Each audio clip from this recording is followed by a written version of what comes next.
ভাই ভাবির সাথে কাজ করার সময় আমি দেখে ফেলায় বাড়িতে কেউ না থাকায় ভাই আমার সাথেও যেভাবে কাজ করল গল্পটি সম্পূর্ণ শুনলে আপনাদের মেশিন দিয়ে টপ টপ করে পানি চলে আসবে, আপনারা হাতের কাজ করতে বাধ্য হবেন, তাই হাতের কাজ করার আগে হাতের কাছে অবশ্যই টিস্যু রাখবেন গু। বন্ধুরা, একদিন ভোরে যখন আমি গরুকে ঘাস দিতে উঠলাম তখন এমন কিছু দেখলাম যা দেখে আমি লজ্জায় জলে ভরে গেলাম। প্রায়ই যখনই আমি গরুকে ঘাস দিতে যাই তখন এমন দৃশ্য দেখতে পাই। আমি দেখলাম আমার ভাই ও ভাবি একসাথে কিছু করছেন। ভাই ও ভাবির মধ্যে ভালোবাসা ও পারস্পরিক বোঝাপড়ার খুব সুন্দর একটি দৃশ্য ছিল। তাদের দেখে আমি এক পলকের জন্য খুব ভালো লাগলাম। যেই ভাবির নজর আমার উপর পড়ল, তিনি হাসতে হাসতে ভাই থেকে আলাদা হয়ে গেলেন এবং গরুর দুধ দোয়াতে চলে গেলেন, আর ভাই বাইরের দিকে চলে গেলেন। আমি ভাবলাম এই সময়ে তাদের একা ছেড়ে দেওয়া উচিত, তাই আমি বাড়ি ফিরে এলাম এবং মনে মনে ভাবতে লাগলাম যে আমার স্বামী তো কখনো আমার দিকে নজর দেয় না, আর আমার ভাই কত রোমান্টিক।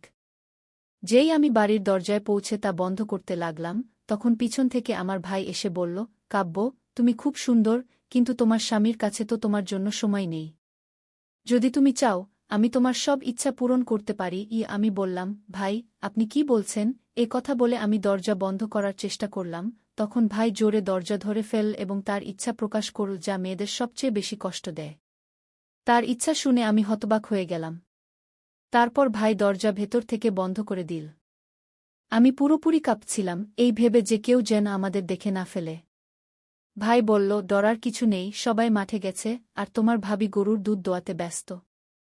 মাত্র 10 মিনিটের কথা, কেউ আমাদের বিরক্ত করবে না। গিয়ে কথা বলে ভাই তার সেই ইচ্ছা পূরণ করল যা মেয়েরা সহজে রাজি হয় না, এবং এই সব আমি এই গল্পে বলতে যাচ্ছি। নমস্তে বন্ধুরা, আজকের এই গল্পে আপনাদের স্বাগতম। বন্ধুরা, আমার নাম কাব্য এবং আমি একটি ছোট্ট গ্রামের বাসিন্দা। আমি একটি সাধারণ পরিবারে জন্মগ্রহণ করেছিলাম। আমাদের পরিবারে আমার একটি বড় বোন এবং একটি ভাই আছে, দুজনেই বিবাহিত। এই গল্প সেই সময়ের যখন আমার বয়স 20 বছর ছিল। আমার বোনের বিয়ের 9 বছর পেরিয়ে গিয়েছিল, আর আমার বিয়ের কিছুদিনই হয়েছিল। যখন আমি মায়ের বাড়ি এলাম তখন বাড়ির পরিবেশ খুবই গম্ভীর ছিল। আমার মা মাটিতে বসে কাঁদছিলেন। আমি মাকে জিজ্ঞাসা করলাম, মা, কি হয়েছে? কিন্তু তিনি আমাকে কোনো উত্তর দিলেন না। বাবা দাঁড়িয়েছিলেন, আর তার চোখে গভীর বিষাদ ছিল। বাবা আমাকে কাছে ডাকলেন এবং ভারী স্বরে বললেন, বেটা, তোমার দিদি আমাদের ছেড়ে এই দুনিয়া থেকে চলে গেছে। কি? এ কথা শুনে আমার যেন মাটি সরে গেল। আমি ফুপিয়ে ফুপিয়ে কাঁদতে লাগলাম। আমার দিদির একটি মেয়ে ছিল যে বিয়ের 2 বছর পর জন্মগ্রহণ করেছিল। আমরা সবাই পরিবারের লোকজন দিদির শ্বশুরবাড়ি গিয়েছিলাম, যেখানে তার অন্তিম ক্রিয়া সম্পন্ন হয়েছিল। ধীরে ধীরে জীবন আবার তার স্বাভাবিক গতি ধারণ করতে শুরু করল। দিদির মৃত্যুর 1 মাস পর আমার জিজা তার মেয়েকে নিয়ে আমাদের বাড়ি চলে এলেন। সেই সময় আমি বাড়িতে ছিলাম। জিজার পরিবারে কি আলোচনা হয়েছিল আমি তা জানতাম না। যখন আমি দেখলাম, মা আমাকে একটি ঘরে নিয়ে গেলেন। মায়ের চেহারায় গাম্ভীর্য ছিল। তিনি ধীরে ধীরে বললেন, বেটা, আমার কথা মন দিয়ে শোনো। তুমি জানো যে তোমার দিদি এখন আমাদের মধ্যে নেই, আর তার ছোট্ট মেয়ের দেখভাল করার কেউ নেই। তোমার জিজা দ্বিতীয় বিয়ে করতে যাচ্ছেন। আমরা ভেবেছিলাম যে তুমিই সেই মানুষ যে এই শিশুটির জীবন সামলাতে পারবে। কি? এ কথা শুনে আমি হতবাক হয়ে গেলাম। আমি মাকে জিজ্ঞাসা করলাম, কিন্তু মা, কিভাবে? মা বললেন, বেটা, তোমাকে এই শিশুটিকে রাখতে হবে। এটি খুব কঠিন সিদ্ধান্ত, কিন্তু এটিই একমাত্র উপায়। বেটি, তুমি মানা করো না। আমি তোমার আগে হাত জোর করছি। মায়ের চোখে অশ্রু ছিল, আর তাকে দেখে আমার দিল পসিজ হয়ে গেল। আমি আমার চোখের অশ্রু রুখে বললাম, ঠিক আছে মা, আপনি যা বলবেন আমি তাই করব। মা আমাকে গলায় জড়িয়ে ধরে বললেন, তুমি আমার কথা মেনে আমার হৃদয় থেকে খুব বড় বোঝা নামিয়ে দিয়েছ। এরপর মা তার ঘরে চলে গেলেন। দিদির মৃত্যুর 5 মাস পর আমি সেই শিশুটির দেখভাল করতে লাগলাম।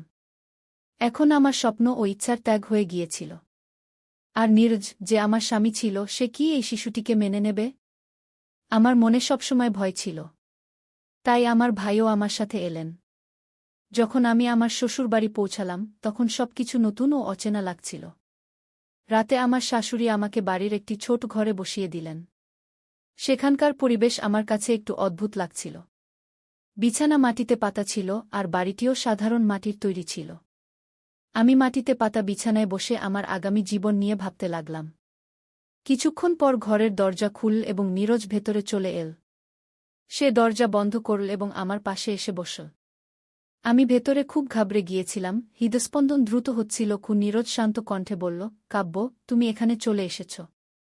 এটা আমাদের সম্পর্কের নতুন শুরু।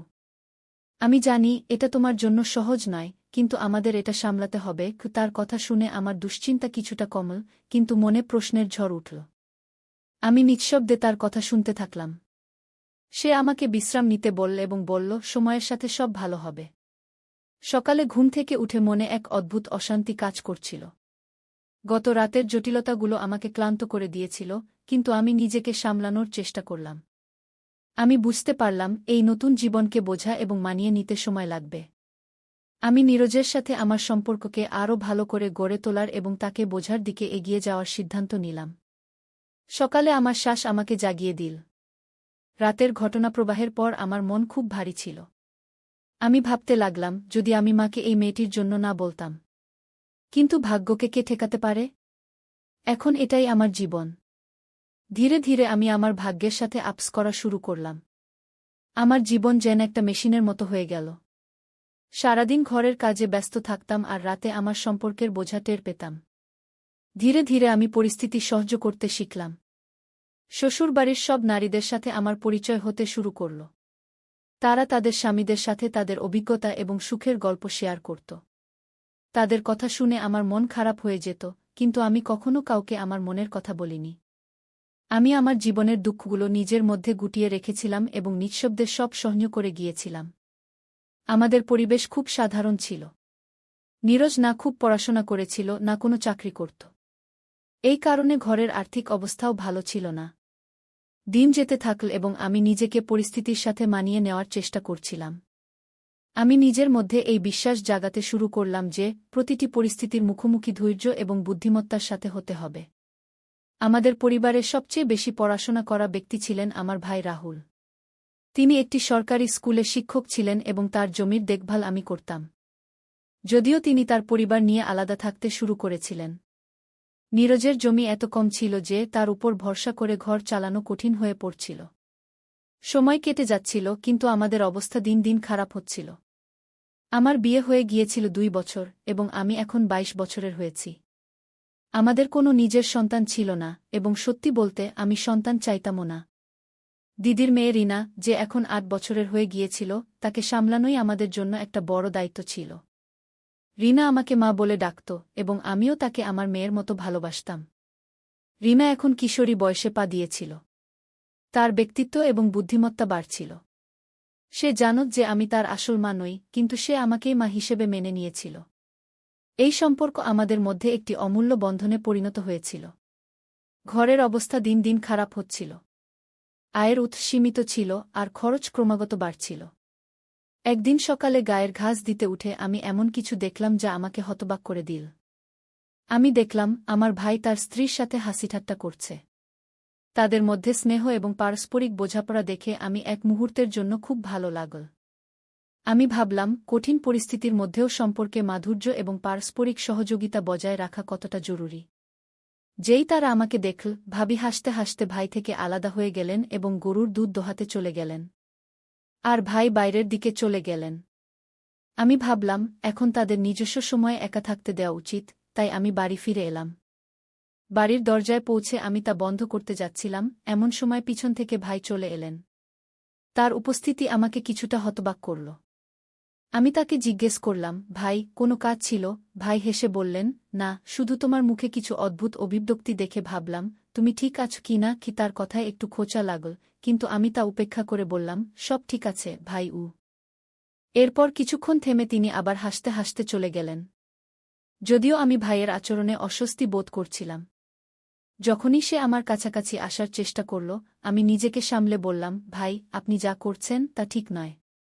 দয়া করে আমাকে একা থাকতে দিন। সে আমার কথা উপেক্ষা করল এবং আমাকে থামানোর চেষ্টা করল। আমার সাহস ভাঙেনি। আমি দ্রুত আমার হাত ছাড়িয়ে নিলাম এবং আমার ঘরের দিকে দৌড় দিলাম।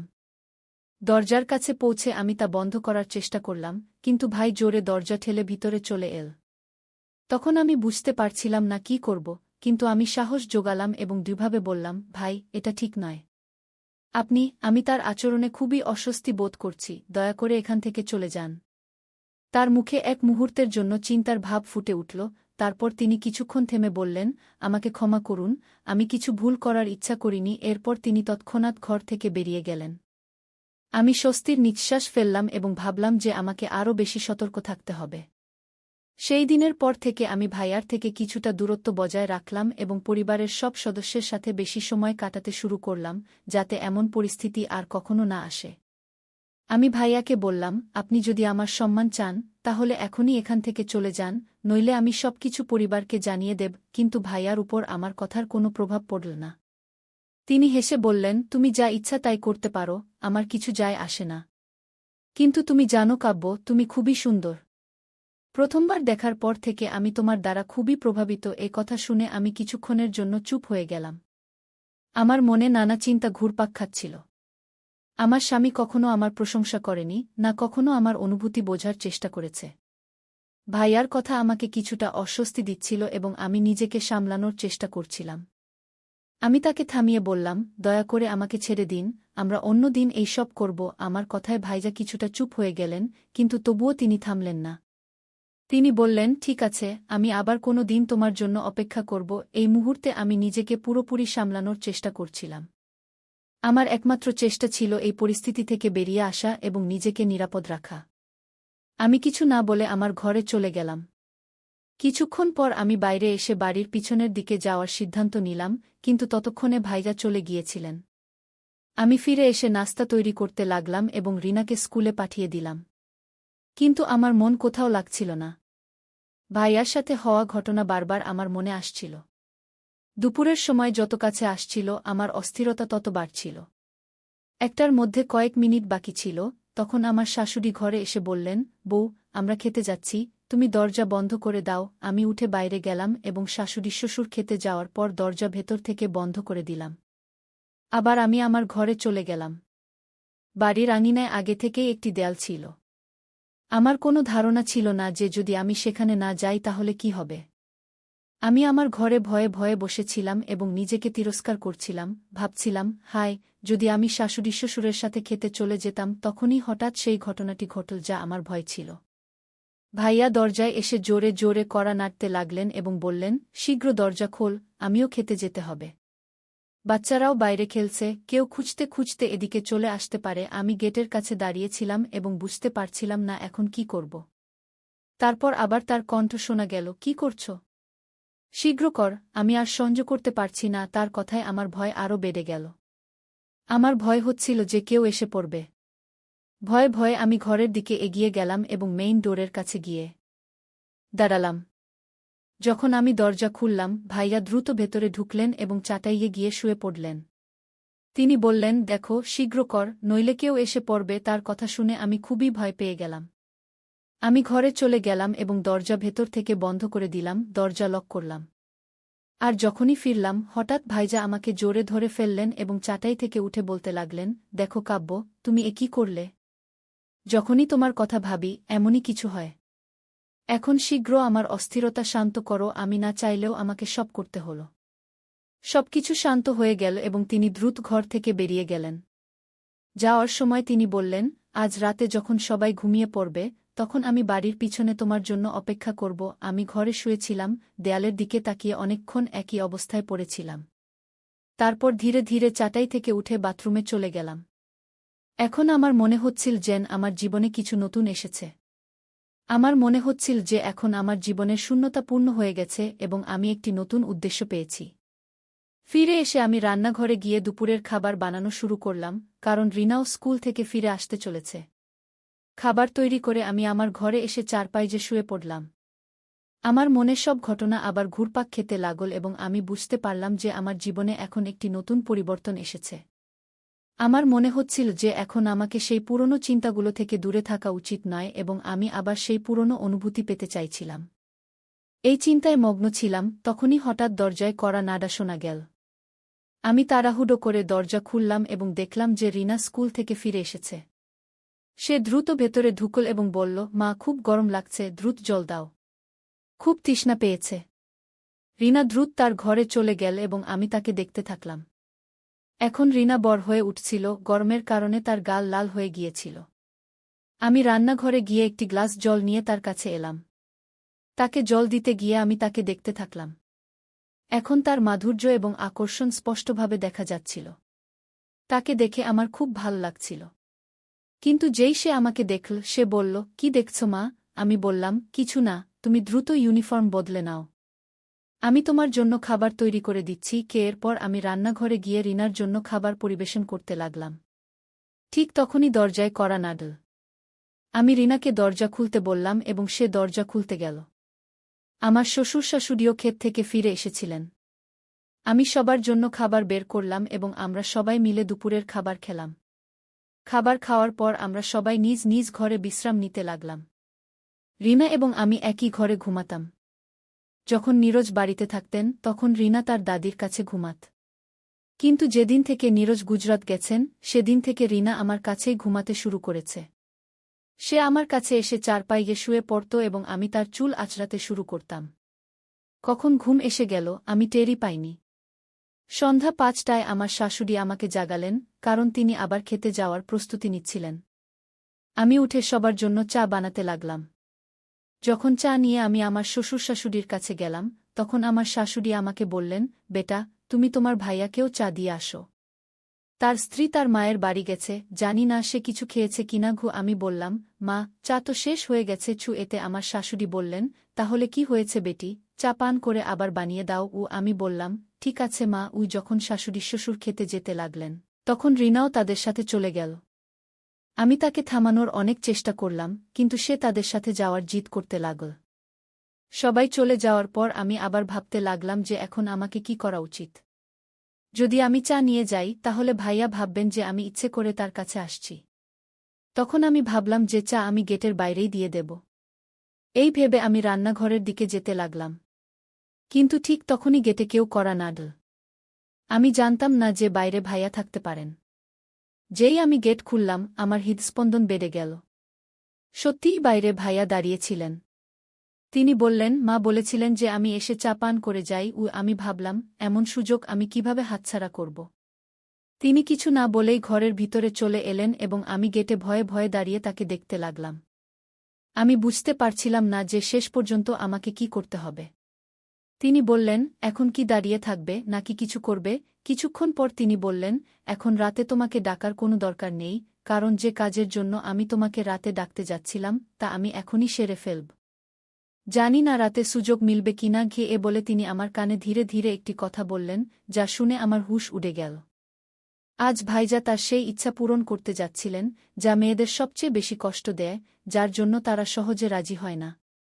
আমি ভাইয়াকে স্পষ্টভাবে না বলে দিলাম, কিন্তু তিনি মানলেন না। তিনি বললেন, যেদিন থেকে আমি তোমাকে প্রথম দেখেছি সেদিন থেকে আমার মনে এই ইচ্ছা পূরণের ইচ্ছা ছিল। আজ সুযোগ পেয়েছি, তাই আমি এটা হাতছাড়া করতে চাই না। ভাইয়ার জিদের সামনে আমার কোনো কথা চলল না। কিছুক্ষণের জন্য ঘরে ঝড় উঠল এবং তারপর সব কিছু স্বাভাবিক হয়ে গেল। যখন ভাইজা বাইরে যাওয়ার জন্য উঠলেন তখন আমি গেট খুললাম এবং তিনি বেরিয়ে গেলেন। তারপর আমি আমার ঘরের চারপাইয়ে শুয়ে পড়লাম। আজ আমি সম্পূর্ণ সন্তুষ্ট ছিলাম। আমার সব ইচ্ছা পূরণ হয়ে গিয়েছিল এবং আমার মনে হচ্ছিল যেন আমার ভিতরে কিছু নতুন এসেছে। বলা যায় যে আজ আমি সম্পূর্ণ শান্তি পেয়েছি। তাহলে বন্ধুরা, আপনাদের এই গল্পটি কেমন লাগলো কমেন্ট করে অবশ্যই জানাবেন।